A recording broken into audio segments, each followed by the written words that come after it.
ভরণ-পোষণের মামলা। ভরণ-পোষণের মামলায় কিন্তু পুরুষ এবং মহিলা দুজনকেই কোর্টের সামনে বারবার যেতে হচ্ছে এবং ভরণ-পোষণের মামলা নিয়ে কিন্তু সুপ্রিম কোর্ট একটি লেটেস্ট জাজমেন্ট বা গাইডলাইন বলতে পারেন বা মাইলস্টোন জাজমেন্ট দিয়েছে। সেই বিষয়ে কিন্তু আমি আজকে আলোচনা করব আপনাদের সাথে।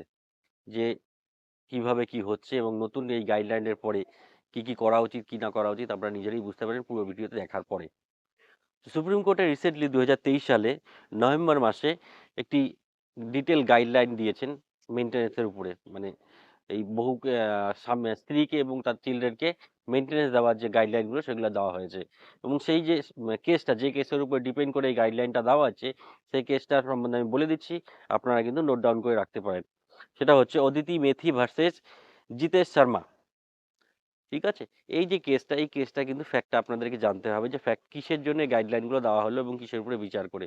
২০০৮ সালে মহিলা এবং পুরুষের মানে অদিতি মেথি এবং জিতেশ শর্মার বিবাহ হয় এবং বিবাহর পরে তাদের একটি কন্যা সন্তান এবং একটি পুত্র সন্তান হয় এবং কিছু বছর যাওয়ার পরে তাদের মধ্যে কিন্তু সমস্যার সৃষ্টি হয়। মানে নিজেদের মেন্টাল যে প্রবলেমটা, একে অপরের সঙ্গে থাকতে পারবো না বা আমরা একে অপরের জন্য তৈরি না, বা স্বামী স্ত্রীকে টাইম দিচ্ছে না, বা স্ত্রী ঠিক মতন করে সংসারের কাজকর্ম করছে না, এই যে সমস্যাগুলো হয় বৈবাহিক জীবনে, সেই সমস্যাগুলো হয়তো আরো আরো অনেক রকম প্রকারভেদ আছে।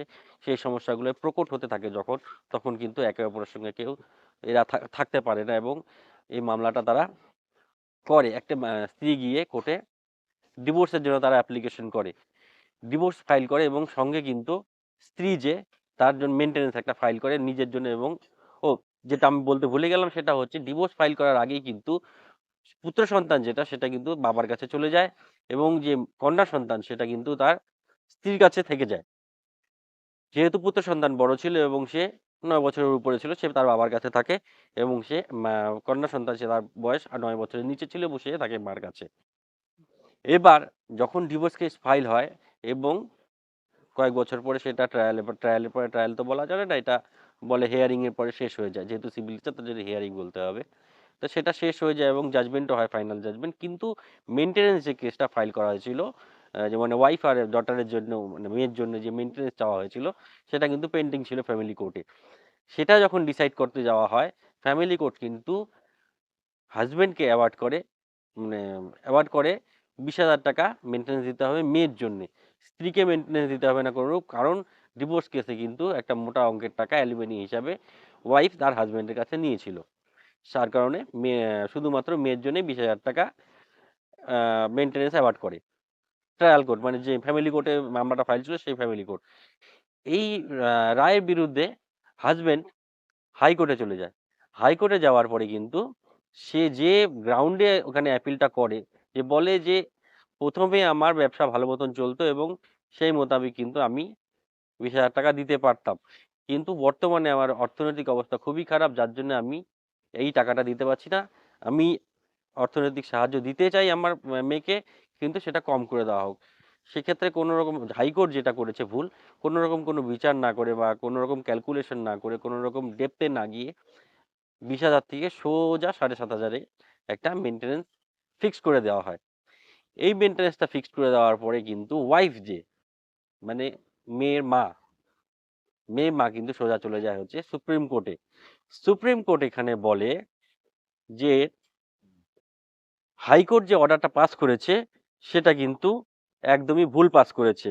কারণ যখন ট্রায়াল মানে ফ্যামিলি কোর্ট, নিচের ফ্যামিলি কোর্ট ২০,০০০ টাকা মেনটেন্যান্স ফিক্সড করেছে এবং টোটাল আর্গুমেন্ট হওয়ার পরে সেটা ফিক্সড হয়েছে, তাহলে সেক্ষেত্রে হাইকোর্ট সেটাকে কি করে কমালো, এতটা কমালো কি করে?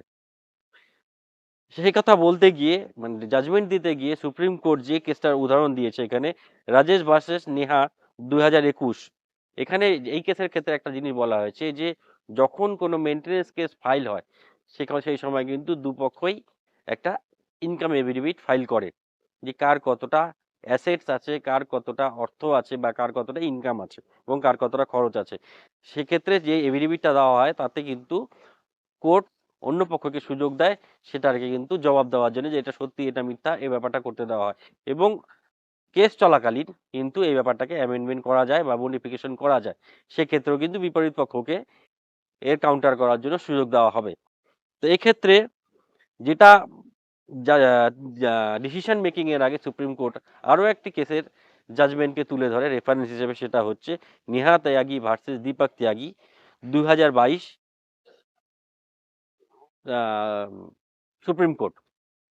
এক্ষেত্রে বলা হয় যে যে এফিডেভিটে যে দেওয়া হয়, সেই এফিডেভিটটা যদি ভুল দেওয়া হয় কোনো ক্ষেত্রে, যে না আমি সেই সময় মিথ্যা কথা বলে নিজের ইনকাম সম্বন্ধে ভুল বলা হয়েছিল, এই কথাটা যদি বলা হয়, সেক্ষেত্রে কিন্তু কোর্ট চাইলে পরে সেই ব্যক্তির বিরুদ্ধে 340 আইপিসি ধারায় কিন্তু একটা অভিযোগ আনতে পারে এবং তাতে তার সাজাও হতে পারে। তো এখানে কি করা হলো, সুপ্রিম কোর্ট কিন্তু জাজমেন্ট দিল যে ফ্যামিলি কোর্ট যে জাজমেন্টটা দিয়েছিল যে মেয়ে সন্তান কন্যা সন্তানের জন্য 20,000 টাকা পার মান্থ যে মেনটেনেন্সটা, সেটাই কার্যকর থাকবে, এবং হাইকোর্টের যে জাজমেন্টটা সেটাকে কিন্তু সেট অ্যাসাইড করে দেওয়া হলো।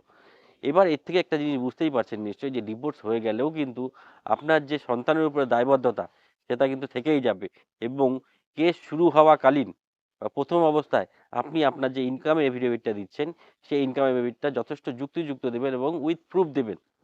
কারণ দেখুন, যখনই কোনো মহিলা একটা মেনটেন্যান্স খোরপোশে মামলা করছে, সেক্ষেত্রে কিন্তু সে মানে বাড়িয়ে হাজব্যান্ডের ইনকাম লিখে দিয়ে দেয় ওখানে, কিন্তু এক্ষেত্রে কিন্তু হাজব্যান্ডের কাছেও সেই সুযোগ থাকে যে সেখানে সে বলতে পারে যে না আমার অ্যাকচুয়াল ইনকাম এটা, এবং উইথ প্রুফ সে দিতে পারবে। এবং ওয়াইফ যদি মানে হাজব্যান্ড যদি ঠিক মতন এই প্রুফটা না দিতে পারে, তাহলে কিন্তু ওয়াইফের যে বক্তব্যটা থাকবে, যে এফিডেভিটটা জমা দেওয়া থাকবে, সেটাই কিন্তু সত্যি বলে কোর্ট ধরে নেবে। তো আমার এই ইনফরমেশনগুলো যদি আপনাদের কোনো কাজে এসে লেগে থাকে, নিশ্চয়ই শেয়ার করবেন, কমেন্ট করবেন, কমেন্ট করে আপনাদের অভিব্যক্তি জানাবেন, এবং আপনাদের যারা নতুন দেখছেন আমার ভিডিওগুলো, সেগুলো নিশ্চয়ই আমার চ্যানেলটাকে সাবস্ক্রাইব করে দিবেন। নমস্কার।